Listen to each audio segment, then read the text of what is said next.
글로벌 경제 성장을 이끌어 나갈 기대주였던 신흥국들의 경제가 부진하고 있습니다. 단기적인 현상이 아니라 구조적 추세가 될 가능성이 커지고 있는데요. LG경제연구원의 한 보고서와 함께 신흥국이 계속 부진하고 있는 이유에 대해 살펴보겠습니다. 먼저 금융위기 이후 선진국 경기가 뚜렷한 회복세를 보이지 못하면서 신흥국 활력 역시 저하됐습니다. 신흥국 경기 부진의 원인 중 하나는 경제 성장을 이끌어온 부채 확대가 더 이상 쉽지 않기 때문이라고 설명됐는데요.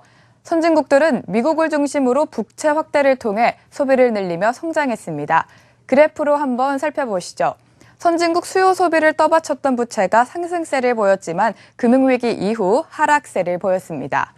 중국 경제의 구조 변화도 신흥국 부진의 주요 원인인데요. 중국은 수요 측면에서 세계 2위로 경제 대국으로 떠오르고 있습니다.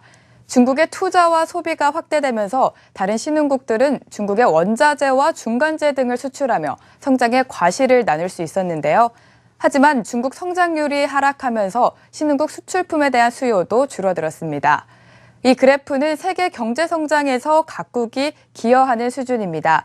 중국의 성장률이 하락하면서 신흥국 경제 또한 큰 타격을 입은 것으로 보입니다. 다음은 글로벌 생산 네트워크의 확산 속도가 주춤하고 있습니다. 우선 신흥국으로 향하는 외국인 직접 투자 증가율이 하락하고 있는데요. 90년대 보시면 외국인의 직접 투자 증가율은 40%를 넘었지만 2008년 금융위기 이후 하락세를 보였습니다. 최근에는 한 자릿수까지 머물고 있습니다. 또한 세계교역에서 중간재 비중이 하락했습니다. 중간재 비중이 줄어든 것은 곧 세계교역에서 해외 부분 생산 비중이 줄어든다는 뜻입니다. 그래프로 한번 살펴보시면요. 세계 교역률이 상승세를 보였지만 역시 2008년 금융위기 이후 하락세를 보였습니다.